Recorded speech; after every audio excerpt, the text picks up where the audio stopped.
À travers la Bible, une série d'enseignements tirés de la Bible, préparée par le docteur Vernon McGee du ministère Through the Bible, produit par Transworld Radio.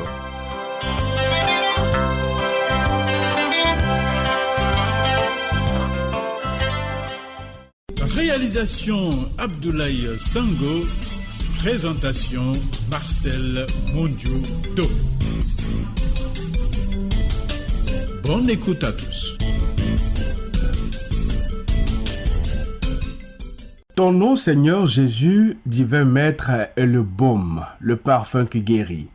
C'est le zéphyr de ton royaume chargé de ton esprit. Gloire au Tout-Puissant. Le programme à travers la Bible que nous suivons est le 431e. Il est tiré du chapitre 4 de l'Épître aux Romains. Déjà amis, note nos points de correspondance. Visitez-nous à l'adresse suivante: Transworld Radio Burundi, Rohero, avenue de la JRR, numéro 27, Bujumbura. Vous pouvez aussi nous contacter via WhatsApp, SMS, appel au numéro 71 650 650. Email twrburundi@gmail.com. YouTube, Facebook, Twitter, TWR Burundi. Dans cet épître, l'épître aux Romains, l'apôtre Paul nous donne le fondement de la doctrine chrétienne, la justification par la foi. Il a déclaré précédemment avec force que l'homme est pécheur. Toi et moi sommes des pécheurs. Puis, il nous a révélé clairement que Dieu pourvoit à une justice pour les pécheurs. Il met à notre possession, nous pécheurs, une justice. Ensuite, Paul nous a expliqué comment nous sommes justifiés par la foi seule en Jésus-Christ. Et pour que nous comprenions bien la justification par la foi, il va prendre pour exemple dans l'Ancien Testament deux hommes, Abraham et David. Tu vois, à l'époque de Paul, Abraham et David jouissaient d'une plus grande estime de la part de la nation d'Israël que n'importe quel autre personnage dont la vie est rapportée dans l'Ancien Testament. Abraham était le fondateur de la race juive et David était leur plus grand roi. Paul se sert de ces deux hommes de l'Ancien Testament comme deux illustrations pour étayer, pour expliquer son raisonnement du chapitre 3, qu'il existe une harmonie entre la loi et l'Évangile. Bien que les deux représentent deux systèmes diamétralement opposés, elles ne se contredisent pas. Elles ne se rejettent pas non plus. Même sous la loi et avant la loi, la foi représentait la seule exigence de Dieu pour être sauvé. Abraham, avant la loi, a été justifié par la foi, et David, sous la loi, a été aussi justifié par la foi. Paul ne présente pas une nouvelle doctrine qui annule l'Ancien Testament et qui laisse le juif incertain sur la mer, sur l'océan de la vie. Non. Paul montre qu'Abraham et David sont dans le même bateau offert par Dieu à son peuple déjà à leur époque, bateau qui s'appelle la justification par la foi. La loi était un éducateur, disons, un pédagogue. Elle prenait par la main l'homme qui était sous la loi pour le conduire au Seigneur Jésus-Christ. Voilà ce que fait la loi. Maintenant, voyons l'exemple d'Abraham. Nous voyons dans les 5 premiers versets qu'Abraham a été justifié par la foi. Lisons Romains chapitre 4, verset 1. Que dirons-nous donc qu'Abraham, notre père, selon la chair, a obtenu? On peut aussi comprendre le raisonnement de Paul ainsi. Par conséquent, qu'a obtenu Abraham, notre père, selon la chair? c'est-à-dire par ses propres efforts. Le mot donc, qui ouvre ce chapitre, relie cet argument au propos de Paul au chapitre 3. L'Évangile exclut toute glorification et remet la loi à sa place, comme nous l'avons vu. Paul utilise la phrase qui lui est propre. Que dirons-nous ici et dans les autres sections qui nous rapportent son raisonnement dans cet épître? Dans la première division, Paul ne cherche pas à prouver que l'homme est pécheur. C'est pourquoi nous n'y avons pas trouvé cette phrase. Il en est de même dans la dernière section de cet épître, qui est essentiellement pratique. L'expression « Abraham, notre père » révèle que la nation d'Israël commença avec Abraham. Elle révèle l'importance attachée à Abraham, qui a été le premier nommé en importance. Tu vois, ami, à une époque, quelques amis juifs m'ont invité un soir à parler à l'union des jeunes juifs. Je leur ai parlé des gloires de la loi de Moïse. Mais j'ai été étonné de remarquer qu'ils considéraient Abraham comme leur premier ancêtre. Ils n'allaient jamais plus en arrière. Un bon nombre de leurs questions me le démontrent et je finis par leur poser la question suivante. Pour vous, Noé et Adam font-ils partie de vos ancêtres? Et ces jeunes gens se sont mis à rire et ils m'ont dit non. Nous nous arrêtons à Abraham, il est notre premier père. Qu'a trouvé Abraham selon la chair?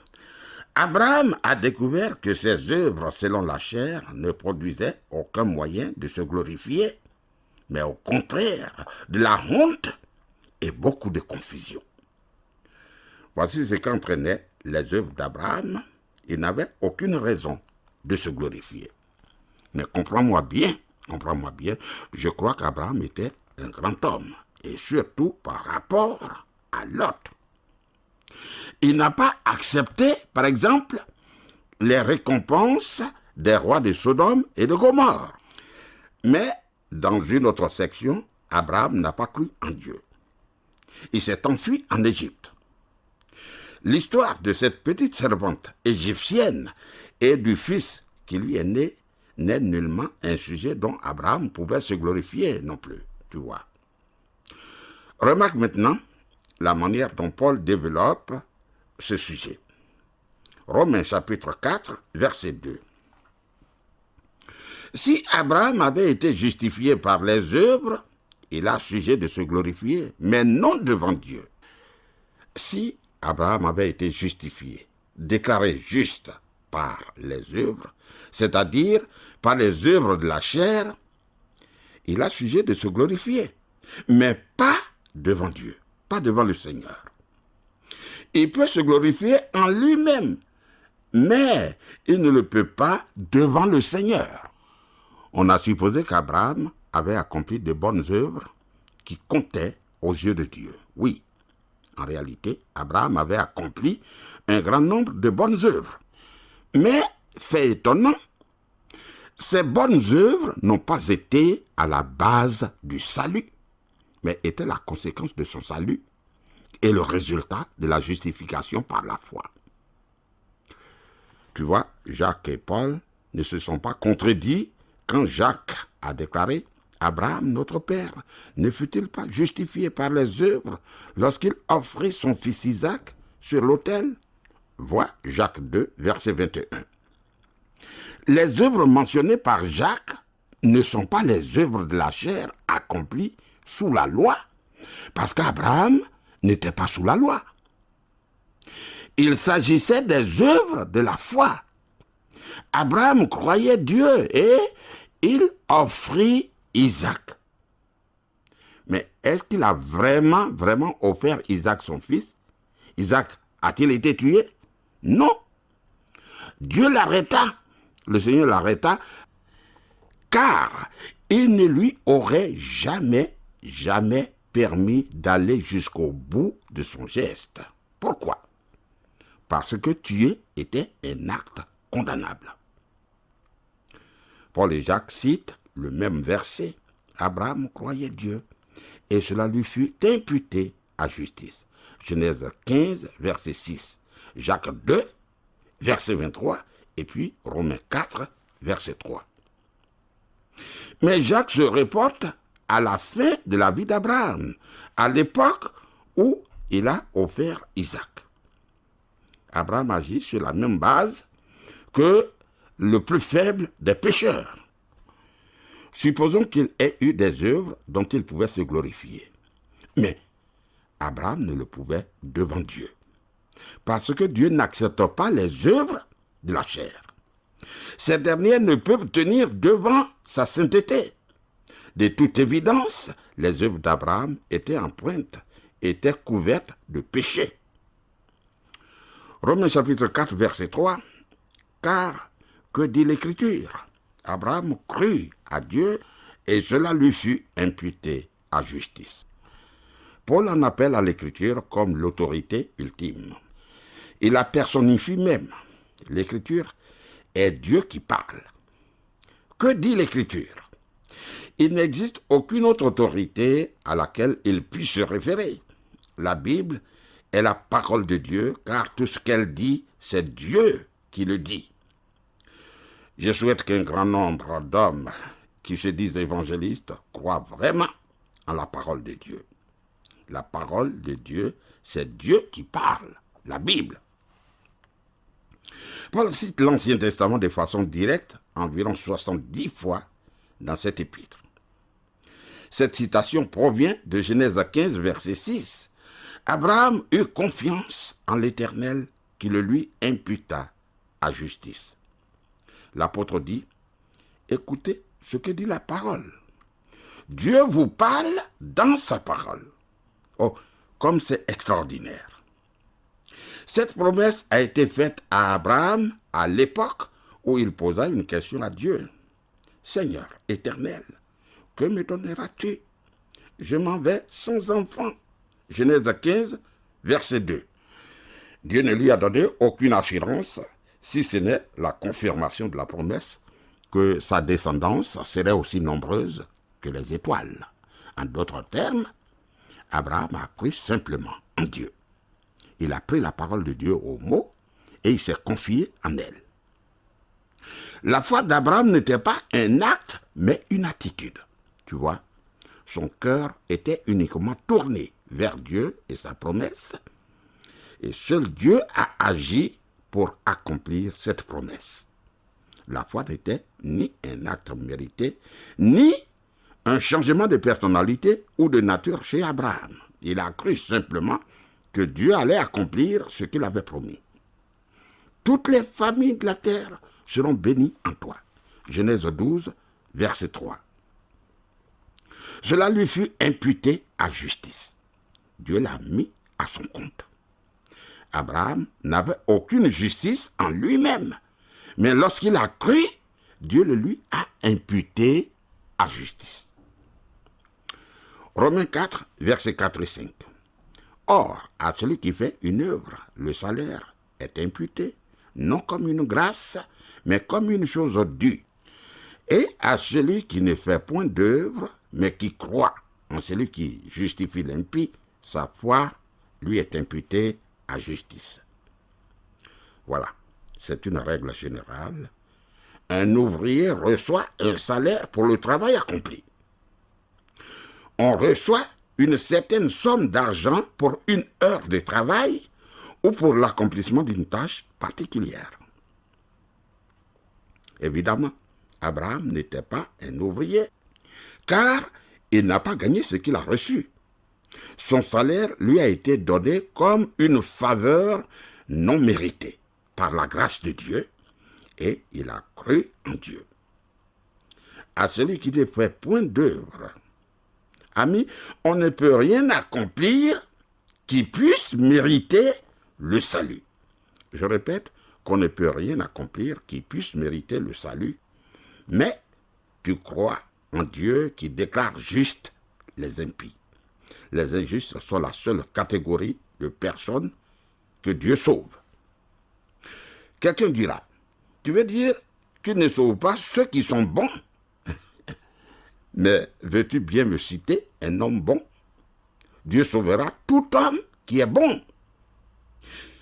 Mais l'Écriture, nous l'avons déjà vu, elle déclare, il n'y a pas de juste, pas même un seul. Romains 3, verset 10.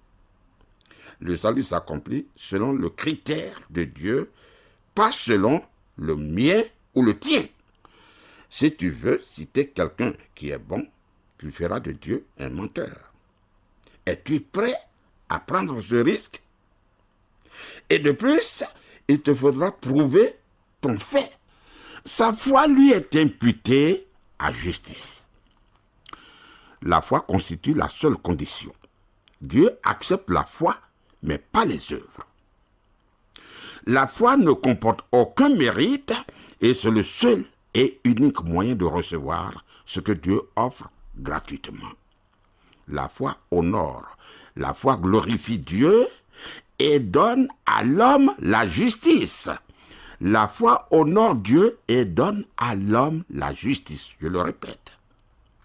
Dieu imputa la justice à Abraham. Sa foi lui fut imputée comme justice par Dieu. Ceci est très important à saisir. Maintenant, voyons l'autre exemple. David. Romains 4, verset 6. De même, David exprima le bonheur de l'homme à qui Dieu impute la justice sans les œuvres. Voilà. David a vécu sous la loi, contrairement à Abraham. Cependant, bien que David vivait sous la loi, David n'aurait jamais été sauvé par la loi. Et il a reconnu la bénédiction de Dieu selon laquelle il accorde la justice sans les œuvres. En effet, David n'avait aucune œuvre à présenter. Ses œuvres étaient mauvaises. La justice doit donc être totalement séparée des œuvres. La justice devait provenir d'un principe entièrement différent, même sous la loi.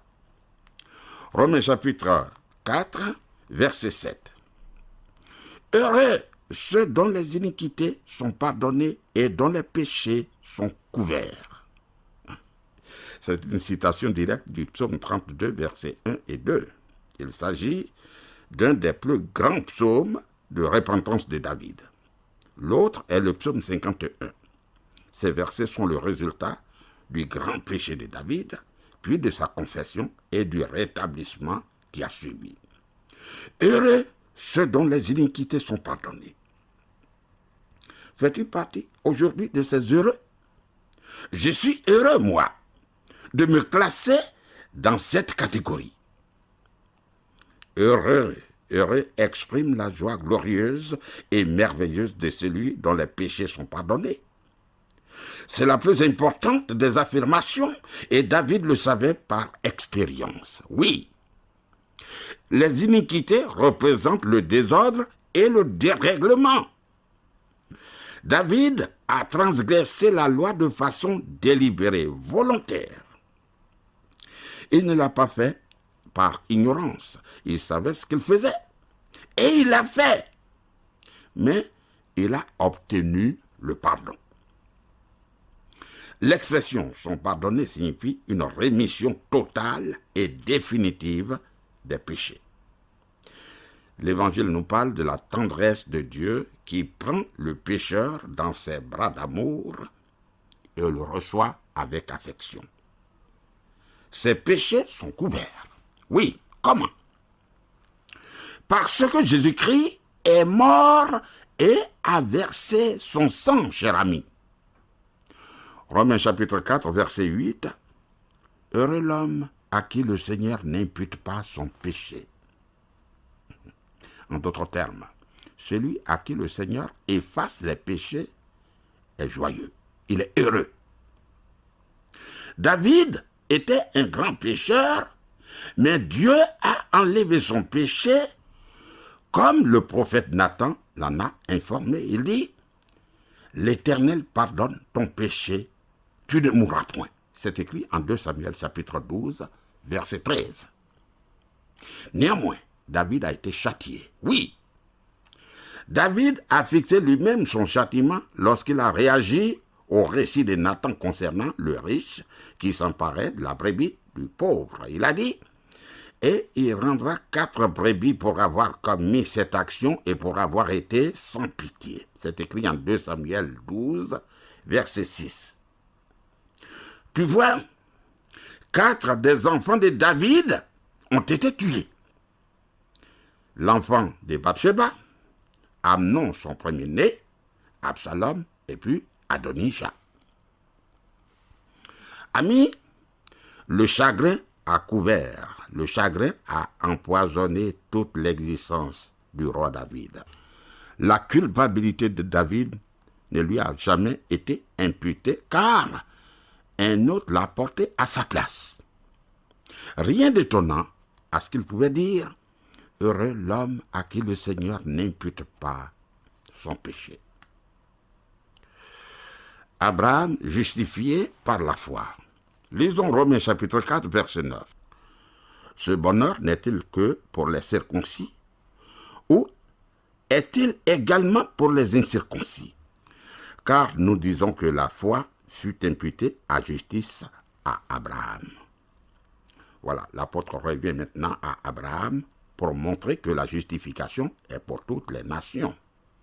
Puisque David a parlé de la joie de l'homme sous la loi qui a été pardonnée, la réponse du juif serait que David appartenait au peuple d'Israël, puisqu'il était circoncis et que donc seuls les juifs pouvaient s'attendre à cette joie. Pour cette raison, l'apôtre Paul revient à Abraham pour montrer qu'il a été justifié non seulement avant l'existence de la loi, mais aussi même avant d'être circoncis, tu vois. Romains 4, verset 10. Quand donc lui fut-elle imputée? Était-ce après ou avant sa circoncision? Il n'était pas encore circoncis, il était incirconcis. Le Seigneur lui a fait cette promesse et il a cru en Dieu longtemps avant qu'il ne soit circoncis.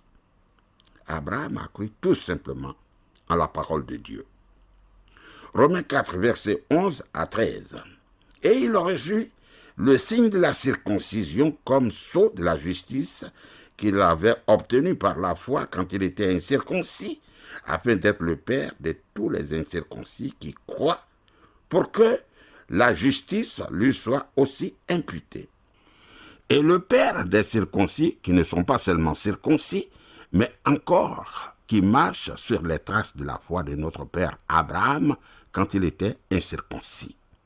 En effet, ce n'est pas par la loi que l'héritage du monde a été promis à Abraham ou à sa postérité, c'est par la justice de la foi. Dieu a fait cette promesse à Abraham longtemps avant l'existence de la circoncision.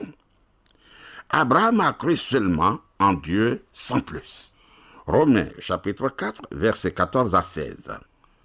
Car si les héritiers le sont par la loi, la foi est vaine et la promesse est annulée, car la loi produit la colère, et là où il n'y a point de loi, il n'y a point non plus de transgression.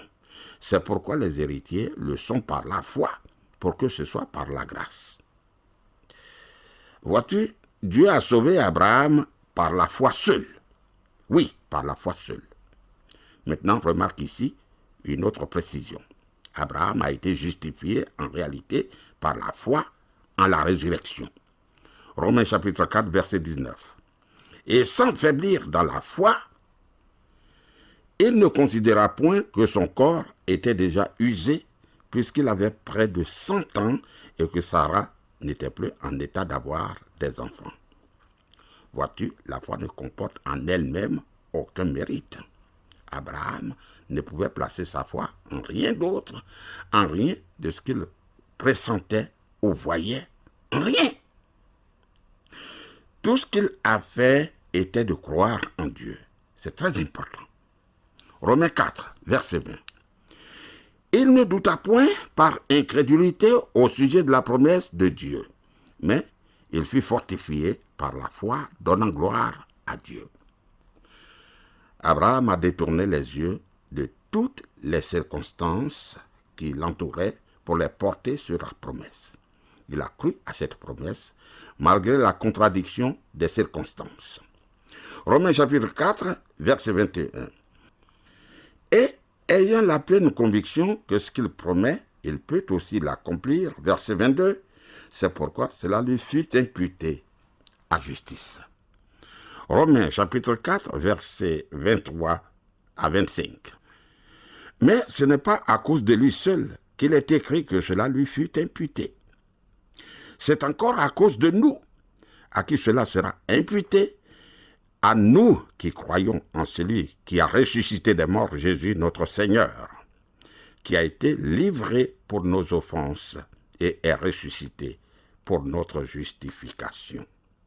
Amis, le corps de Sarah était semblable à un tombeau. La mort y régnait. Néanmoins, il en sortit la vie quand Abraham crut en Dieu. C'est ce que le Seigneur Jésus voulait dire par ces paroles. Abraham, votre père, a tressailli de joie de ce qu'il verrait mon jour. Il a vu et il s'est réjoui. Jean 8, verset 56. Il s'agit de la foi non seulement en la mort de Christ, mais aussi en sa résurrection.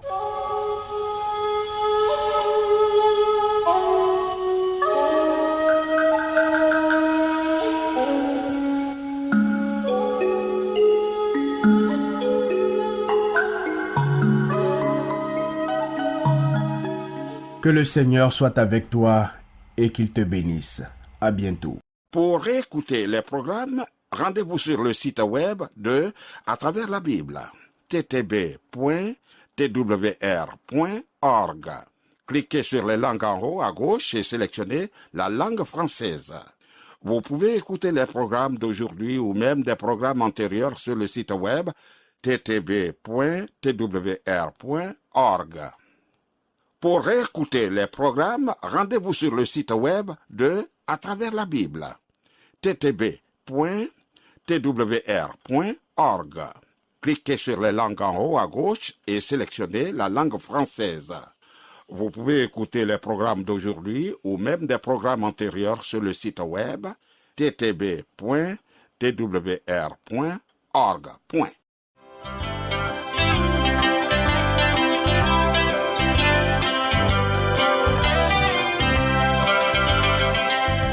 Vous venez de suivre le programme À travers la Bible, une série d'enseignements tirés de la Bible, préparée par le docteur Vernon McGee du ministère Through the Bible, une production de Transworld Radio. Visitez-nous à l'adresse suivante: Transworld Radio Burundi, Rohero, avenue de la JRR, numéro 27, Bujumbura. Vous pouvez aussi nous contacter via WhatsApp, SMS, appel au numéro 71 650 650. Email twrburundi@gmail.com. YouTube, Facebook, Twitter, TWR Burundi.